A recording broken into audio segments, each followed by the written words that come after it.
Movie शुरू होती है सिया नाम की एक लड़की से। वो तब से अकेली रह रही है जब वो सिर्फ 12 साल की थी। वो उम्र जब उसके पापा की एक कार एक्सीडेंट में मौत हो गई थी। उस एक पल ने उसकी पूरी जिंदगी बदल दी, यहाँ तक कि उसे अपना बचपन का घर भी छोड़ना पड़ा जब बैंक ने उसे जब्त कर लिया। अब एक अडल्ट के रूप में सिया के पास बस एक बड़ा सपना है। वो एक अमीर पति ढूंढना चाहती है जो उस घर को वापस खरीदने में उसकी मदद कर सके। उसने कुछ लड़कों को डेट किया है, लेकिन उनमें से कोई भी वो नहीं कर पाया जो वो चाहती थी। एक दिन वो एक ऑनलाइन डेटिंग ऐप के जरिए किसी से मिलती है। शुरू में उसे कोई इंटरेस्ट नहीं होता। वो आदमी उसकी पसंद के हिसाब से काफी बूढ़ा लगता है, लेकिन जल्द ही उसे एहसास होता है कि वो अमीर है और इससे सब कुछ बदल जाता है। वो शादी के लिए एक शर्त रखती है, अगर वो शादी करेंगे तो वो आदमी अपनी दौलत का इस्तेमाल करके उसके बचपन के घर की आधी कीमत चुकाएगा, बाकी का खर्चा वो खुद उठाएगी। उसके दिमाग में उस जगह को वापस पाने का ये परफेक्ट प्लान है जिसे उसने कभी खो दिया था। वो दोनों एक एटीएम जाते हैं जहाँ सिया अपनी सारी सेविंग्स निकालती है और उस आदमी को दे देती है। वो उसे कहता है कि वो उसके लिए ड्रिंक खरीदने जा रहा है और वहाँ से हट जाता है।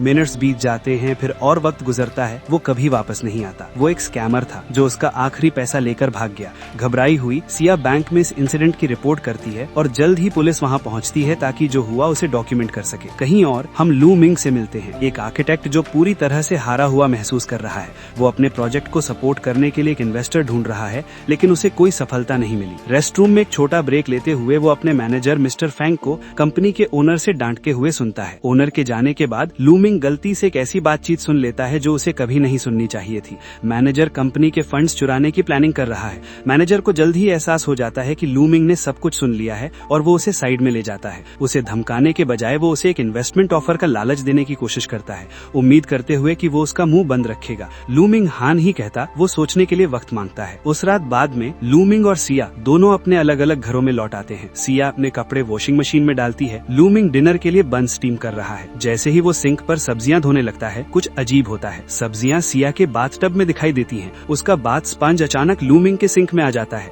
यहाँ तक कि उसके पॉट में स्टीम हो रहे बंस उसके कपड़ों में बदल जाते हैं। पूरी रात उन दोनों के कमरों में चीजें नामुमकिन तरीके से बदलती रहती हैं। ऐसा लगता है जैसे उनकी दुनिया किसी तरह जुड़ गई है, एक ऐसी रहस्यमयी ताकत से जिसे वो दोनों ही नहीं समझते। अगली सुबह कुछ अनबिलीवेबल होता है। वो दोनों अचानक एक ही बिस्तर पर जागते हैं, भले ही वो पूरी तरह से अलग अलग सालों में रह रहे हैं। सिया घबरा जाती है, कुछ गलत सोचती है और एक चाकू लेकर लू मिंग को भगा देती है। लेकिन जब शुरुआती शौक खत्म होता है तो उन दोनों को एहसास होता है कि कुछ और भी अजीब हो रहा है और उसी पल उनकी कहानी सच में शुरू होती है। सिया की खिड़की से आसमान साफ और सनी है। लू मिंग की खिड़की से बारिश हो रही है। उनके दरवाजे एक दूसरे में मर्ज होते हुए लगते हैं, ऐसे कमरों को जोड़ते हैं जो एक ही जगह पर एग्जिस्ट नहीं करने चाहिए। लू मिंग अपने दरवाजे से बाहर निकलता है और एक ऐसी सड़क देखता है जो बिल्कुल नॉर्मल लगती है। सिया अपना दरवाजा खोलती है और उसे इस बात का एहसास होता है कि वो साल 1999 में खड़ी है। जब वो हटती है और लू मिंग को अपना दरवाजा खोलने देती है तो वो मॉडर्न टेक्नोलॉजी देखकर दंग रह जाता है जो उसने पहले कभी नहीं देखी थी। तभी उन्हें सच्चाई समझ में आती है। वो एक ही अपार्टमेंट में रह रहे हैं लेकिन वक्त से अलग हैं। ये पक्का करने के लिए कि ये सच है, सिया लू मिंग के चेहरे पर थप्पड़ मारती है और कंफर्म करती है कि ये कोई सपना नहीं है।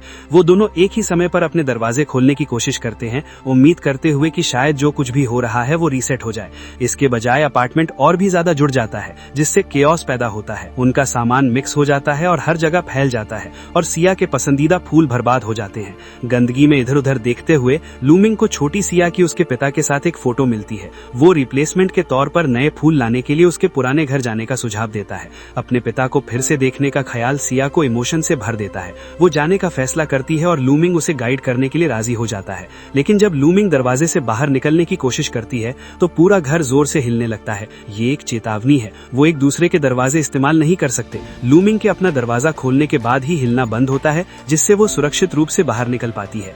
सिया तुरंत एक आलीशान घर की तरफ भागती है। वो मुस्कुराती है जब वो अपने छोटे रूप को अपने पिता के साथ खुशी से खेलते हुए देखती है। वो करीब जाती है, किसी भी चीज से ज्यादा उन तक पहुंचना चाहती है, लेकिन एक अदृश्य ताकत उसका रास्ता रोक देती है। इससे पहले कि वो बहुत आगे बढ़े, लू मिंग उसे वापस खींच लेता है। जब वो घर लौट आते हैं, लू मिंग अपने खुद के फ्यूचर के बारे में क्यूरियस हो जाता है। सिया उसे अपना लैपटॉप उधार देती है ताकि वो अपना नाम ऑनलाइन सर्च कर सके।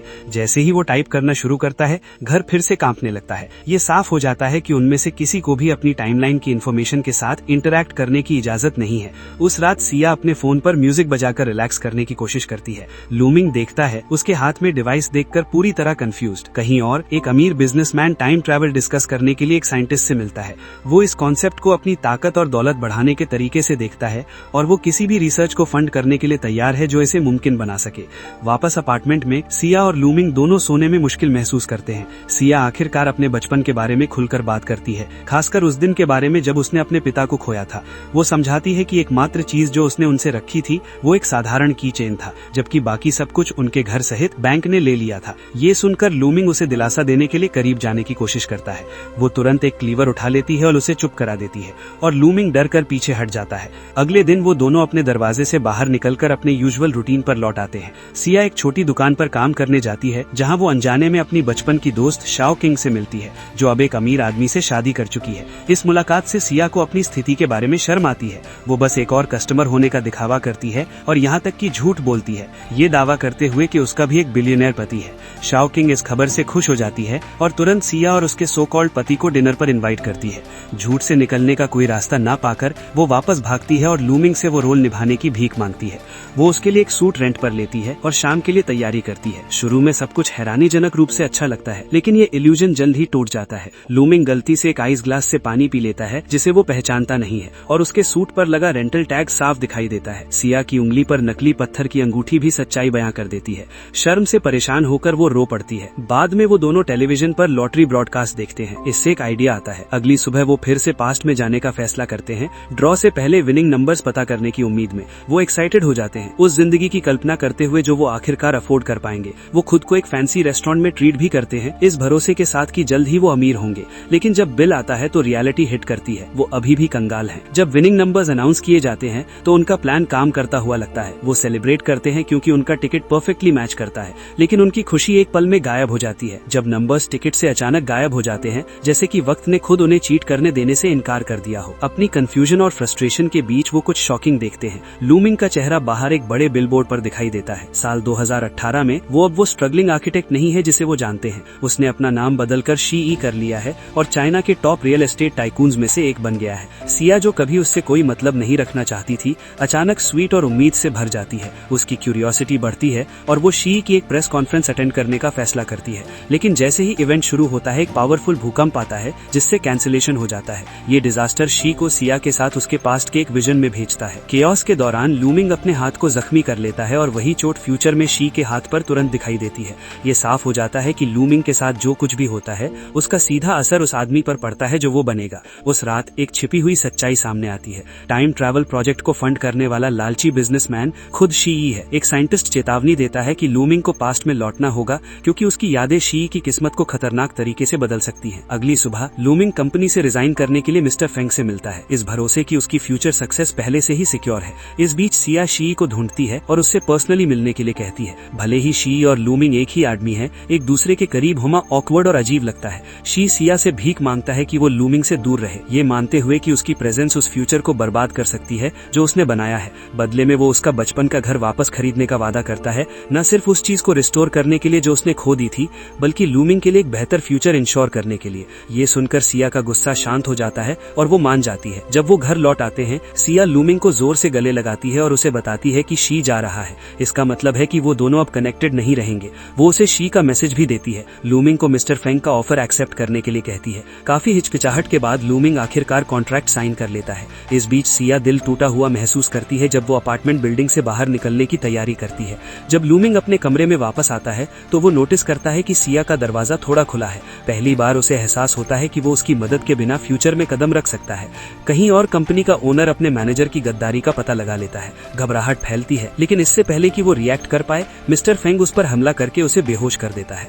कोल्ड और कैलकुलेटिंग तरीके से वो उसे मारने का प्लान बनाना शुरू करता है जो एक एक्सीडेंट जैसा लगे। उसी समय सिया अचानक शी को उस हैंडबैग के साथ आते हुए देखती है जो उसने कभी रेस्टोरेंट में गिरवी रखा था। लेकिन जैसे ही वो मुड़ती है, वो उसके सूट पर एक रेंटल लेबल देखती है। उस पल में उसे सच्चाई का एहसास होता है, ये शी नहीं है, ये लूमिंग है। अपने आखिरी पलों में साथ वो गले लगते हैं और अपने खामोश अलविदा कहते हैं। दोनों समझते हैं कि वो साथ नहीं रह सकते और शायद फिर कभी नहीं मिलेंगे। भारी मन से सिया पास्ट का दरवाजा बंद करती है, ये ठान कर कि वो इसे फिर से नहीं खोलेगी। जल्द ही लूमिंग को मिस्टर फेंग का फोन आता है जो उसे पास के एक ब्रिज पर मिलने का ऑर्डर देता है। लूमिंग बिना हिचकिचाए जाता है। वहाँ मैनेजर कंपनी के ओनर की मौत को स्टेज करने में उसकी मदद मांगता है। लूमिंग मना कर देता है, लेकिन मिस्टर फेंग उसे याद दिलाता है कि कॉन्ट्रैक्ट उसे कंपनी से बांधता है और उसके पास बचने का कोई रास्ता नहीं छोड़ता। उस पल में लूमिंग को एक भयानक सच्चाई का एहसास होता है।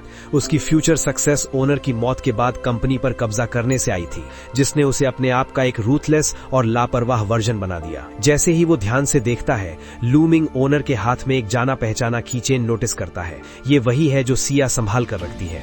तभी सब कुछ समझ में आता है। कंपनी ओनर उसका पिता है। वो ट्रेजेडी जिसने उसकी पूरी जिंदगी को शेप किया, वो इसलिए हुई क्योंकि लूमिंग ने वो रास्ता चुना था। दोष से घिरा हुआ लूमिंग जानता है कि उसे उसके पिता को बचाना होगा। सब कुछ दांव पर लगाकर वो वक्त का रुख बदलने के लिए लड़ता है। सारी मुश्किलों के बावजूद वो सफल होता है, उस डिजास्टर को रोकता है जिसने कभी सिया के बचपन को बिखेर दिया था। उसी पल में फ्यूचर की सिया गायब हो जाती है। पास्ट को फिर से लिख दिया गया है। ये नई सिया अपने पिता के साथ बड़ी होगी, गरीबी और दिल टूटने से आजाद। लेकिन इसका मतलब ये भी है कि वो और लूमिंग एक दूसरे को याद नहीं रखेंगे, क्योंकि उनकी टाइमलाइंस रीसेट हो गई हैं। उनकी कहानी लूमिंग और सिया के अपार्टमेंट बिल्डिंग के सामने साथ खड़े होने के साथ खत्म होती है, लेकिन अब वो वक्त से अलग है। जैसे ही वो एक आखिरी पल के लिए वही जगह शेयर करते हैं, सिया धीरे धीरे गायब हो जाती है। सालों बाद एक बुजुर्ग लूमिंग आखिरकार फ्यूचर में सिया से फिर मिलता है। इस बार वो फिर से जुड़ते हैं और उनकी गर्माहट और प्यार उनके सफर के अंत तक जारी रहता है। तो मूवी यहीं पर एंड होती है। मूवी का नेम है how long will love you. Channel को सब्सक्राइब करें।